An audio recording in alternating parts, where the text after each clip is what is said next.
በቅርብ ጊዜ ኤአይ የብዙ ሰዎችን ስራ ቀምቶ ስራ አጥ እንደሚያደርግ አስተውላችሁ ታውቃላችሁ? ምናልባት ቴክኖሎጂ ባደገ ቁጥር ሰዎች ከስራ ገበታቸው እየተፈናቀሉ እየተቀነሱ እንደሚሄዱ እውን እየሆነ ነው። ስለዚህ ኤአይ የእኛን ስራ እየቀማ እንደሆነ አስተውላችሁ ታውቃላችሁ?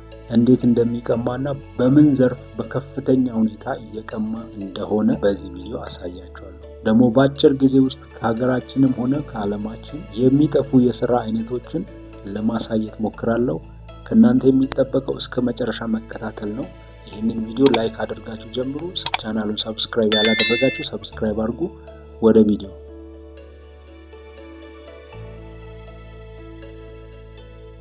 ቴክኖሎጂ ባደገ ቁጥር ሰዎች ስራ እያጡ የድሮ እየተቀየረ እንደሚመጣ ይሄ የታወቀ ነው። ማንኛውም ስለው ነው እና ለምሳሌ አንድ ነገር ልንገራችሁ። በፊት ፖስታ በወረቀት ተጽፎ መልእክት ሲተላለፍ ነበር እና ስልክ ሲመጣ የስልክ ቴክኖሎጂ ሙሉ በሙሉ ባይሆን የአይተም ያልሆነ በጽሁፍ የሚተላለፍ መልእክት ብቻ የሆነ ፖስታን አስቀርቷል። ይህንን ስራ የሚሰሩ ብዙ ሰዎች ስራ አጥ ሆነዋል። ፖስታ ስራም ቴክኖሎጂ ላይ የተደገፈ ሲሆን በስልክና በዋትስአፕ በተለያየ ሶሻል ሚዲያ ሲሆን ፖስታ መልእክቶች በጣም ቀንሰዋል።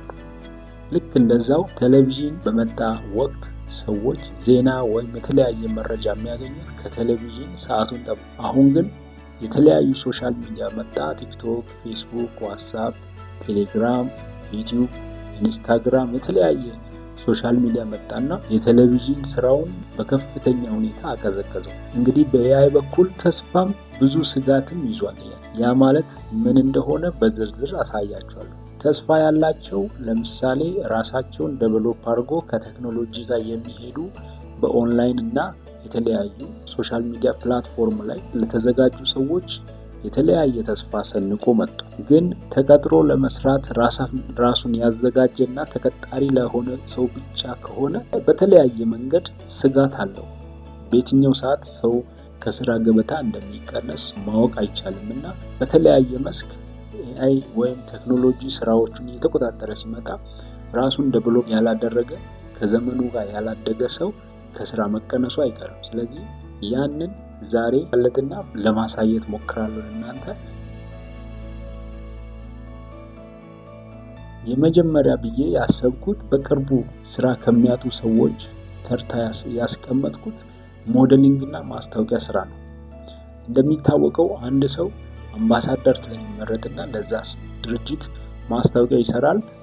ሞዴሊንግ ፎቶ እየተነሳ ወይም ቪዲዮ እየተቀረጸ ይሰራል። ምናልባት አርቲስት ወይም ታዋቂ ሰዎች ይህንን ሲያደርጉ ቆይቷል ለረጅም ጊዜ። ስለዚህ ከጊዜ በኋላ ደግሞ ኤአይ በማደጉና ሰዎች ለአርቲስቶች ወይም ለሞዴሎች በጣም ከፍተኛ ገንዘብ ከመክፈል ይልቅ VO3 ወይም ኤአይ ጀነሬት ሞዴል ተጠቅሞ የተለያየ ማስታወቂያና ብራንድ ነገሮችን የብራንድ ማስታወቂያና የአምባሳደርነትን ማለት ነው። እንግዲህ ማስታወቂያዎች አዲስ አበባ ውስጥም በቢልቦርድ ወይም በተለያዩ ቦታዎች የተለጠፉ ማስታወቂያዎች ኤአይ ጀነሬትድ ሰዎች ናቸው። በዓለም ላይ የሌሉ ሰዎች ግን በኤአይ ጀነሬት የተደረጉ ሰዎች። ስለዚህ እንደዚህ አይነት ነገር እየጨመረ እያደገ መጥቷልና ሳናውቀው የሞዴሎችና የአርቲስቶች የአምባሳደሮችን ስራ እየቀማ ለመቀማት መዘጋጀቱን ላበስራችሁ ወዳለሁ። VO3 እንግዲህ በቅርቡ እንደ አማርኛን አቀላጥፎ የሚያወራ አማርኛን በደንብ የሚሰራ ናቹራል የሆነ ኢሜጅ የሚሰጥ ቪዲዮ የሚሰጥ እንደሆነ አለው። ይሄው እኔም ጀነሬት ያደረኳቸው ቪዲዮዎችን ከጎን ጨምራለሁ ለማየት ትችላላችሁ። ከዛ በተጨማሪ ደግሞ በቅርብ አቤል ብርሃኑ የወይኗ ልጅ ይህንን ማስታወቂያ ሰዎች ስራ እንደሚያጡ ለመግለጽ ሲሞክር ምን አድርጎ እንዳሳየ ላሳያችሁ። የራሱን መጽሐፍ በኤአይ ጀነሬት የሆኑ ሰዎችን አስይዞ ማስታወቂያ እየሰራ ነበርና ይህንንም ቪዲዮ ከጎን እዩት። እና እንደዚህ ኤአይ ጀነሬት የሆኑ ኮንተንቶች ባደጉ ቁጥር ሞዴሊንግ እና አምባሳደር የሆኑ ሰዎች በብዛት ስራ ያጣሉ። ስለዚህ እዚህ ስራ ላይ የነበራችሁና ወደፊትም ለመስራት አስባለሁ የምትሉ ሰዎች ከጊዜ በኋላ ይሄ ስራ መጥፋቱ ስለማይቀር ለራሳችሁ ጥንቃቄ ሳሰብ ነው ይህን ቪዲዮ የሰራሁት። ሌላውና ሁለተኛው እንግዲህ ምናልባት የቋንቋና የትርጉም ስራዎች፣ ለምሳሌ እኔ የሚሰራው የኤዲቲንግ፣ ፕሩፍ ሪዲንግ፣ ትራንስክሪፕሽን እነኚህ ስራዎች የተለያየ አፕሊኬሽን አሁን ላይ ፐርፌክሽን ለማድረግኛል ወደ ከጎግል ትራንስሌት ጀምሮ ጎግል ትራንስሌት እንግዲህ እንደነገርኳችሁ የሆነ ቦታም ነገር ያለው ብዬ አስባለሁ 60% ሮንግ ትራንስሌሽን ይሰራል፣ 40% ግን ፒውር ትራንስሌሽን ይሰራል። ያ ማለት ሙሉ በሙሉ እያደገ ዴቨሎፕ እያደረገ በመጣ ቁጥር የትራንስሌሽን ስራውን ስለዚህ ጎግል ትራንስሌት ባይችል እንኳን ዲፕሲክ፣ ቻት ጀርመኒ፣ ቪኦ3 እነኚህ በቃ አቀላጥፎ መናገር ይችላል አሁን ቪኦ3። ስለዚህ በዚህ ጊዜ በኋላ የትራንስሌሽን እና የትራንስክሪፕሽን ምናምን የሚባለው ስራ በጣም ይቀራል። ስረዳት እንግዲህ ሎፍት ትራንስክሪፕሽን ላይ በቅርቡ ብዙ ሰዎች ስንሰራ ነበር። ኤአይ ዳታ ስለሆነ ይሄ ኤአይ ባደገ ቁጥር ራሱን ዴቨሎፕ ባደረገ ቁጥር እኛ ስራ እያጣን እንደሆነ ደግሞ በተዘዋዋሪ ማወቅ አለብን። ስለዚህ ራሳችንን በተለያየ መልኩ ማዘጋጀት መቻል። እኔ አሁን ለምሳሌ ሌላ ፊልድ ላይ ለመግባት ኦልሬዲ ተዘጋጅቼ ዝግጅቴን አጠናቅቄ ወደሚገባበት ፊልድ ላይ ስራዎቹን እየተለማመድኩ። ስለዚህ ምንድነው እናንተንም ብዙ ሰዎች የትራንስሌሽን ስራ ሰራለሁ፣ የትራንስክሪፕሽን ስራ ሰራለሁ ሲሉ ስራ ሲመጣ እኔ እዚህ ጋር ፖስት አደርጋለሁ እንጂ አፕወርክ ላይ ፕሮፋይል ክሬት እንዳታረጉ ብያችሁ ነበርና ቴሌግራም ግሩፕ ላይ ፖስት ለማድረግ ለእናንተ ቃል ሲገባ ነበር። የበፊት ደንበኞች ናቸው እኔ ጋር እየመጡ ያሉት እንጂ አዲስ ስራ እየተፖሰተ አይደለም ትራንስሌሽን እና ትራንስክሪፕሽን ምናምን። ስለዚህ በዚህ ወይ የሚቀጥል ከሆነ ከጊዜ በኋላ ትራንስሌሽን ስራ የሚያሰሩ ክሊያንቶችም ያንን ኤአይ ጀነሬትድ የሆነ ኮንተንት መሩ በቃ ስራ ያቆማል ማለት ነው።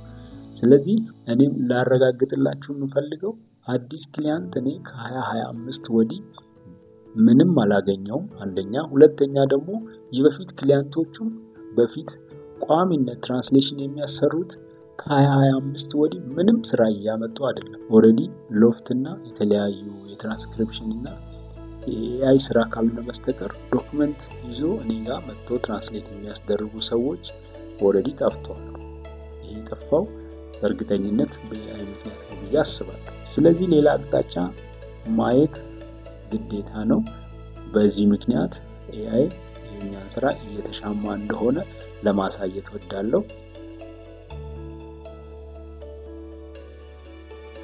በሶስተኛ ደረጃ እንግዲህ ጥበቃ፣ ካሼር እና መስተንግዶ ስራዎች ላይ ኤአይ ዘው ብሎ ገብቷል። ብታምኑም ባታምኑም ቴክኖሎጂ እያደገ እነኚህ ስራዎች በኤአይ ምክንያት ከኛ እጅ ከሰዎች እጅ ይወጣሉ። ለምሳሌ ጥበቃ ስራ እንዴት ይወጣል ካላችሁ፣ ጥበቃ ስራ በተለያየ ካሜራ ሴኩሪቲ ካሜራዎች እየተገጠሙ ሰዎች ጥበቃ ላይ ለምሳሌ 10 ጥበቃ የሚቀጠርበት 2 ሰው ወይ 3 ሰው ሊቀጠር ይችላል ካሜራ ተተክሎ ሌላው ላይ እና እንደዛ የሆነ ነገሮች እየቀነሱ ይመጣሉ። ኮንትሮለር ብቻ ይቀመጣል። ለምሳሌ አዲስ አበባ እንኳን ስማርት ሲቲ ትሆናለች ተብሎ ካሜራ በካሜራ ልትሆን ነው። ስለዚህ እዚህ ጋር ለአዲስ አበባ ከተማ ሴኩሪቲ የሚወጣው ወጪ ሰው ኃይል ምናምን ቀንሶ ለካሜራ ይውላል ማለት ነው። ስለዚህ ይህ ምንድነው? ለምሳሌ በየወሩ ሴኩሪቲ ሰውን ቀጥሮ ከሚከፍሉ ይልቅ አንድ ጊዜ ለ20 ዓመት ወይም ለ10 ዓመት የሚያገለግል ካሜራ ተክለው መገላገል። ይሄ ነው ፕሪንሲፕሉ። በቃ ኤአይ አይደክምም፣ አይሰለችም፣ አይተኛ፣ እንደኛ አይታመም፣ ምን አይል ሁሌም ስራ የሚሰራ የትኛውም ድርጅት የትኛውም ይፈልጋል። ስለዚህ በቴክኖሎጂ መተካቱ አይቀርም። ይሄም አንድ ትልቅ አለርት መሆን አለበት ለኛ። ሌላው ደግሞ መስተንግዶ ላይ፣ በእርግጥ መስተንግዶ ላይ አሁን ላይ ኢትዮጵያ ውስጥ ይገባል አይገባም፣ ቶሎ ይገባል አይገባም፣ ሮቦት ላይገባ ይችላል። ግን በጣም እንደ ድሮ በጣም በቃ ታፍ የሆነ ሰው ላይፈልግ። ምክንያቱም አሁንም ቴክኖሎጂው አድጎ ሰዎች ካሽ መስጠት ትተዋሉ። ካሽለስ ስለሆነ እዛ ጋር እቃ የሚያመላልስ ሰው ብቻ ሊያስፈልግ ይችላል። ኦልሬዲ እንደ ድሮ በጣም ብዙ ሰው ላያስፈልግ ይችላል። ንብረት የሚበላውን አስቀምጦ ከዛ በኋላ የሚያነሳ ወይም ታጠር እንጂ ሂሳብ እየቆጠረ ቸገር ካሽር ምናምን ብዙ ላያስፈልግ ይችላል እና እንደ ድሮ አካውንቲንግ ስራ ላይ ፎከስ ያደረገ ካሽር ምናምን ሊቀር ይችላል ማለት ነው። ስለዚህ በዚህ መልክ ኤአይ እየተሻማ ስለሆነ በዚህ መስክም ያላችሁ ሰዎች ራሳችሁን እንግዲህ በሌላ መልክ ብታስለምዱ ብታሰለጥኑ ወደ ኦንላይን ስራ ብታዘነብሉ የተሻለ ይሆናል ብዬ አስባለሁ። በአራተኛ ደረጃ ያለው እንግዲህ ባንኪንግ እና ፋይናንሲንግ ላይ ነው።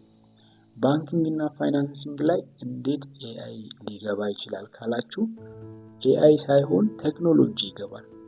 ወደዳችሁም ጠላችሁም ቴክኖሎጂ አሁንም ገብቷል ባንኪንግ እና ፋይናንሲንግ ላይ። ለምሳሌ ልንገራችሁ። መጀመሪያ ንግድ ባንክ ኢትዮጵያ ውስጥ በጣም ፖፑላር በሆነ ሰዓት ገንዘብ ለማስገባትም ሆነ ለማስወጣት አንድ ሰው ግማሽ ቀን ይፈጅ ነበር ወረፋው። አሁን ግን ሞባይል ባንኪንግ መጣ። ኢቲስዊች ሁሉንም ባንኮችን አገናኘ። ከዛ በኋላ ቴሌብር መጣ ምናምን ሁሉም በአፕሊኬሽን ምክንያት በአፕሊኬሽን መጠቀም ተጀመረ እና አሁን ንግድ ባንክ ስትሄዱ ምንም ወረፋ አታገኙም። ከስተመር ሰርቪስ ደንበኛ አገልግሎት ላይ ቁጭ ያሉ ሰዎች አንድ ሰው ሁለት ሰው ይዞ ነው ቁጭ የሚሉት። እንደ በፊቱ ቀኑን ሙሉ የሚሰለፍ ወረፋ ላይ ነው። ይሄ በእርግጠኝነት ከጊዜ በኋላ ደንበኞች አገልግሎት ሊዘጋ ይችላል። ሰዎች ምናልባት የሆነ አካውንታቸው ላይ ችግር ሲፈጠር ብቻ ወደ ባንክ ቤት ሊገቡ ይችላሉ። ከዛ ውጭ ያለውን በውጭ ትራንዛክሽን ያደርጋሉ ብዬ አስባለሁ። እኔ ለምሳሌ የኔን ትሬንድ ላሳያችሁ። በዚህ ዓመት ምንም ባንክ ቤት አልገባውም። 2016 ላይ ኤቲኤም ኤክስፓየርድ ሆኖ ማሰራት ገብቻለሁ። ከዛ በተጨማሪ አንድ ጊዜ ደግሞ ሞባይል ቀፎ ቀይሬ አፕን ገብቻለሁ። ከዛ ውጭ የገባውበት ጊዜ ለምን ለማውጣት ሲፈልግ በኤቲኤም ማውጣለሁ፣ ለሰዎች ማስተላለፍ ሲፈልግ በሞባይል አፕ እከፍላለሁ። ምንም ከነሱ ጋር ግንኙነት አይኖረኝም። ማኔጅ የሚያደርጉ ሰዎች ምናልባት ወደፊት እዛ ቁጭ ብሎ ችግር ሲፈጠር ብቻ ሄጄ መናገር ያለብን። ሁሉም ሰው አሁን ይሄንን ሞባይል አፕንና ኤቲኤምን ያልተጠቀሙ ሰዎች ብቻ ናቸው ባንክ የሚሄዱት እንጂ እርግጠኛ ሆኜ ሞባይል ባንኪንግ የሚጠቀም ሰው ባንክ ቤት አይሄድም። ባንክ ቤት የሚሰሩ ሰዎች ከጊዜ በኋላ ስራ እንደሚያጡ ይሄ የተረጋገጠ ነው። ምክንያቱም ኤቲኤም ማሽን በየቦታው ባንክ ኢንቨስት አድርጎ እየተከለ እስከሆነ ድረስ የሆነ ያሰበው ነገር አለ ብሎ መጠርጠሩ አይከፋም። የሆነ ሳለ ተቀንሰሃል ቢባል የሆነ መሸኘት ነው። ከዛ በኋላ ሌላ ላይፍ ውስጥ እንገባለን። ቀድመን ማሰብ የተሻለ ነው ብዬ አስባለሁ እና መንግስትም ደግሞ ካሽለስ የሆነ ትራንዛክሽን በጣም እየደገፈ ነው። የተለያዩ ነገሮች በትራንስፌር ብቻ እንዲያልቁ እያስገደደ ነው። ስለዚህ ካሽለስ ሆነ ማለት ከስተመር ሰፖርት እና የተለያዩ የባንክ ሰራተኞች እድላቸው በጣም ሰፊ ነው ማለት ነው። ስለዚህ ይህንን እንደ አለርት እንድትወስዱ ነው። በአምስተኛ እና መጨረሻ የትራንስፖርት እና ሎጂስቲክ አገልግሎትን በጣም በፍጥነት ላይሆን ይችላል፣ ግን የተወሰነ ከተሞች ጽዳቱ ቢበዛ የተለያዩ ቴክኖሎጂዎች ቢያድጉ ቶሎ የመሆን እድል አለው። ዛሬ ላይሆን ይችላል። አሁን ለምሳሌ የኤሌክትሪክ መኪኖች በብዛት እየገቡ፣ ስለዚህ እንደ ድሮ ማኑዋል ሾፌሮች ላይፈለጉ ይችላሉ። ወዲያውኑ ዘመኑ ጋር ራሱን አዘምኖ በኤሌክትሪክ ትራንስፖርት እንዴት መጠቀም የሚቻልበት ሁኔታ ነው። እንግዲህ የዛሬ ቪዲዮ እንግዲህ ይህን ይመስላል። ቪዲዮን ከወደዳችሁት ላይክ አድርጉ፣ ቻናሉን ሰብስክራይብ አድርጉ። ቀጣይ ቪዲዮ ላይ እስከምንገናኝ እንግዲህ የተሰማችሁትን በዚህ ቪዲዮ ላይ ይሄ እውነት ነው ወይስ ውሸት ነው የሚለውን ነገር የተሰማችሁትን ኮመንት ማድረግ ትችላላችሁ። መልካም ቆይታ።